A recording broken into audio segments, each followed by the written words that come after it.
Di Sabah, kawasan pengkulturan rumpai laut tertumpu di sekitar Sempurna, Tawau, Lahad Datu dan Kuna dengan melibatkan seramai 1,200 pengusaha rumpai laut aktif. Rumpai laut di kawasan ini merupakan pemangkin ekonomi masyarakat setempat sebagai sumber pendapatan bagi menampung kehidupan pengusaha dan pekerja yang terlibat dalam industri berkenaan. Ia antara komoditi bernilai tinggi dalam dasar agromakanan negara bersama akuakultur dan ikan hiasan dalam bahagian perikanan dasar tersebut. Timbalan Pengarah Pembangunan Jabatan Perikanan Sabah Azhar Kasim berkata, negeri di bawah bayu itu merupakan pengeluar tunggal rumpai laut jenis red seaweed. Beliau berkata pengeluaran rumpai laut itu kebanyakannya dieksport ke China kerana mendapat permintaan tinggi di negara itu. Dia ini sebenarnya sangat bagus diperlukan dalam industri industri pharmaceutical, perubatan, kosmetik dan industri makanan. Ini yang pentinglah.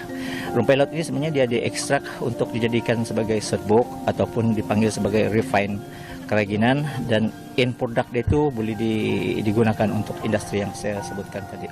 Tambah Azhar, sebelum pandemik COVID-19, pengeluaran rumpai laut yang merupakan komoditi negara adalah melebihi 20,000 tan metrik setahun, tetapi sejak 3 tahun lepas, pengeluarannya berkurang sekitar 18,000 tan dengan pendapatan diperoleh kira-kira 50 juta ringgit sehingga 60 juta ringgit setahun. Penanaman rumpai laut di Sabah bermula sejak tahun 1970-an dan kerajaan mula mengambil serius membantu membangunkan perusahaan komoditi itu pada tahun 1950-an.